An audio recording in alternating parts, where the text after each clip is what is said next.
You're enjoying the evolution of your desire. You feel the exhilaration of a new idea born within you. Even before it manifests, you adore that fresh life-giving desire. Yes, yes, yes. When you enthusiastically answer yes to that question, you will be understanding deliberate creating. Because you will always be in a place where new desire is born. Eternally. That's the way this universe is. You will never stand in a place of completion ever. And when you really understand that, when you stop and say, I know I am eternally incomplete, it takes the edge off the discomfort of something wanted, not yet manifested. And if you are wise, it puts you in the place where you are softly and yet eagerly anticipating that which is to come without being uncomfortable about that which has not come. As you stand in this place where you are feeling discomfort because there is a desire within you that you cannot figure out how to make happen, that discomfort is what keeps it from happening. It's a discord, a vibrational discord that will not allow the source energy that is natural to you to flow. You are extensions of source energy. You are leading edge creators here in these physical bodies. And the reason that we call it leading edge is because this environment, this leading edge environment, is the fantastic variety or contrast that helps you, the focuser of energy, identify desire. And so as you identify a new desire, it shoots out of you. Every preference, even at a cellular level, is noted as desire. And when that preference is born, and it is constantly, source energy hears it vibrationally, responds to it instantly. Your answers are given immediately every single time. When you say, ask and it is given, you could not be more accurate. So why is it that the things that some are asking for seem to not be being received? It may be because you are not receiving them. You may not be in the receiving mode. You may not be letting them in. And the way you would know if you are in the receiving mode or not is if your desire is life-giving to you, if you feel enthusiasm or passion or anticipation or eagerness over the desire that is new within you, then you are in the place of allowing yourself to be the receiver of what you are asking for. But if you are feeling discomfort, if you are feeling unhappy, if you feel guilty or blameful, if you feel weary or tired, if you have desires and you are so aware of where you stand rather than being eager about where you are becoming, then you may very well be in vibrational discord to your own desire. It is only your own vibrational discord to your own desire that ever keeps anything that you desire from coming to you. Some of you remember seeing the two horses pulling the plow or pulling the wagon, hooked together with a collar. And when they pull together, there is ease in the experience. But when one is pulling and one is not, or they are seeming to want to go in opposite directions, it is a jerky and uncomfortable experience for everyone involved.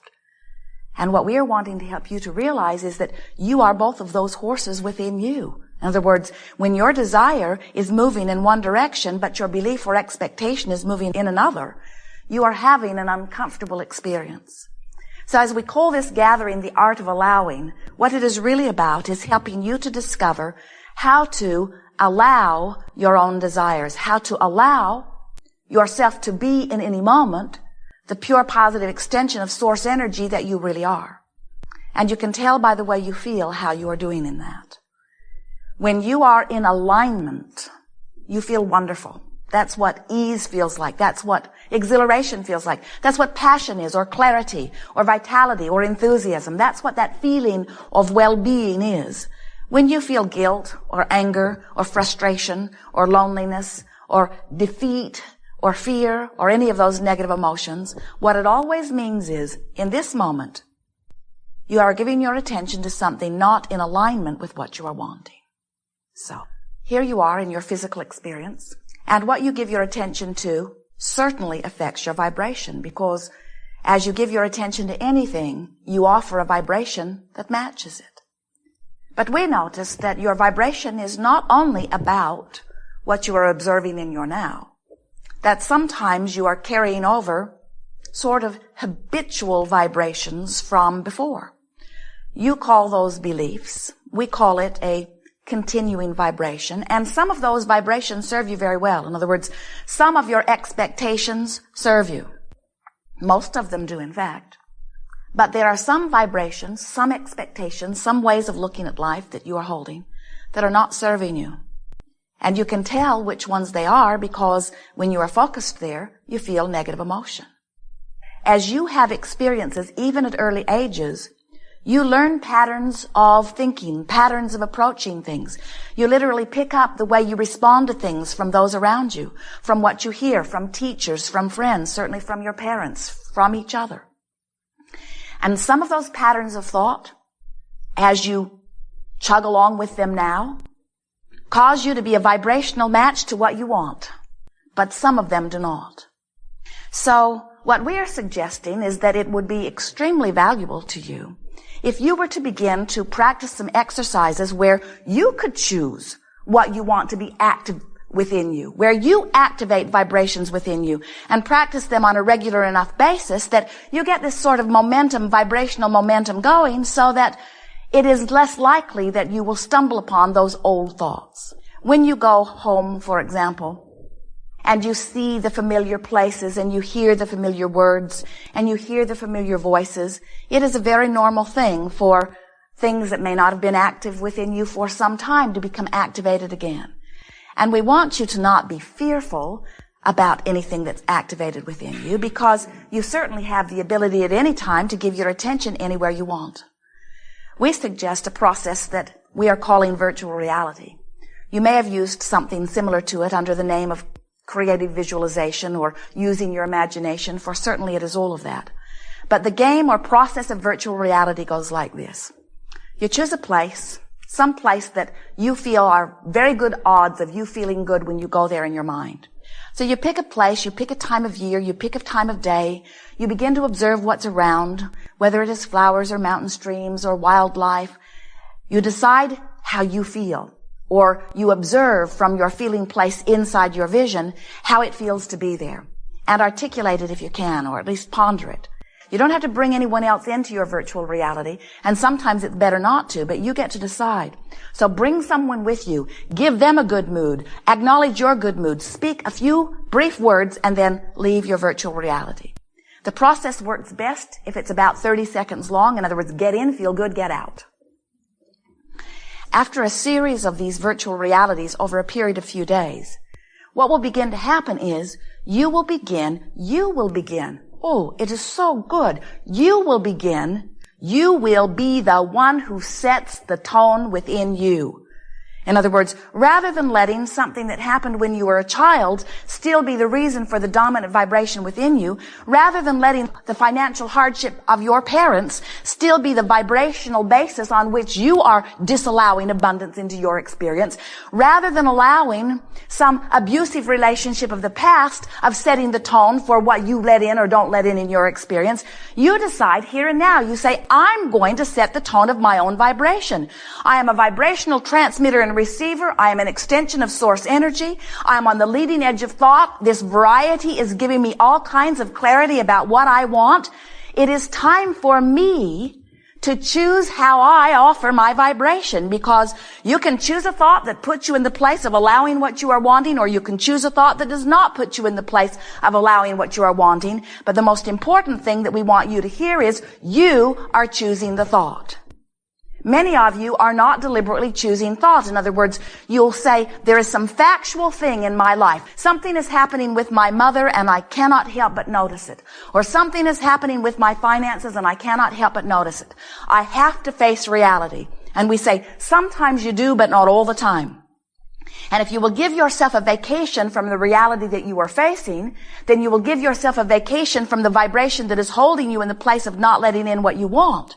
But you're not going to give yourself a vacation from these without deliberately deciding that you're going to begin to choose some thoughts that set your own vibrational tone. Virtual reality is the place where you choose how you want to feel. And the thing that's nice about it is there's not something else in your virtual reality that's calling you someplace else. In other words, it's like meditation in the sense that it's this fresh, neutral place. And as you get the hang of it and begin to play with it a little bit, you will become addicted to virtual reality. You will find yourself so easily able to choose a vibration and make it your dominant vibration. Do you understand what this game of virtual reality will do? It will cause you to be in the place of allowing. And when you are in the place of allowing, those things that you have been wanting flow easily into your experience. It's always been that way for you. Every one of you have been living every one of these successes over and over again. We're just wanting to point it out in very obvious fashion for you so that you will understand once and for all that you have creative control of your own experience. We want you to reach this place where never again do you blame someone else or some other time or some outside circumstance for what is not happening in your experience the way you want it to happen. We tease with our friends as they are complaining about this and that and the other, and we say to them, somebody should do something about that. And they laugh because they know that we always mean, and the only one who can do anything about it is you, because you are the only one who can adjust your vibration. The other day, Jerry and Esther were in Texas, and they had been gone for several weeks, and they were home for 1 week. And like always, when they are in Texas, they have more to do than they can do. And Esther hit the floor running every morning. She had a long, long list. She was determined to get all of these things done before she left town. And about midway through the week, she was pretty ornery. And she knew it. But she said to Jerry, I don't have time to delegate. And I don't have time to line up my energy. I don't have time to do any of the things I know I'm supposed to do. I've just got to make this week happen. And then a friend who had worked with them before stopped by. Someone Esther adores. Someone who adores Esther. And as this sweet young woman visited with Esther for 5 or 10 minutes, Esther felt Esther come back. She felt her joy return. She felt her clarity return. She felt her well-being return. And when the friend left, Esther said to Jerry, that felt so good. She said, more people should do that for me. And of course, it is nice when there's someone that you feel that way about and that feels that way about you. It is nice when someone who's tuned in, tapped in, turned on comes into your experience and holds you as their object of attention and breathes fresh, loving well-being back into you. We know it's nice when that happens. But so many of you like that feeling of being adored that you become dependent upon it coming from the outside. And so you expect others to always do that for you, and more are not going to do it for you than are going to do it for you.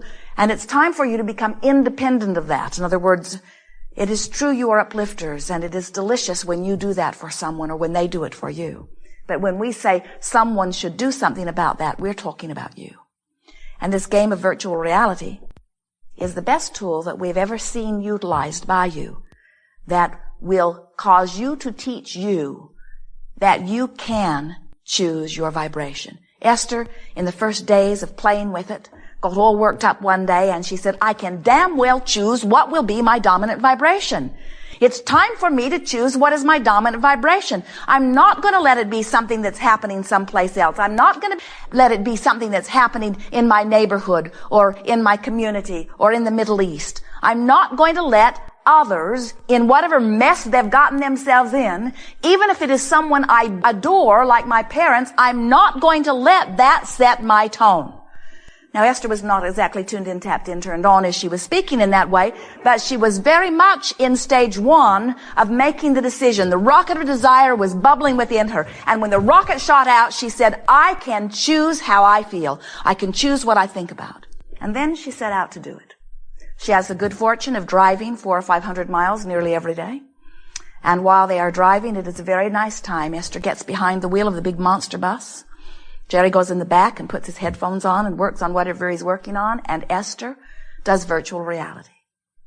So as we're moving forward here today, we'll play the game of virtual reality, and you will feel the sweet relief of finding a thought off the subject of your concern, putting you in the place of allowing, and as you practice it again and again and again, what you will begin to notice is that within about 30 days, less in some cases, you will be in charge of how you vibrate. And when you are, you'll be in the place of allowing more often than not. And when you are,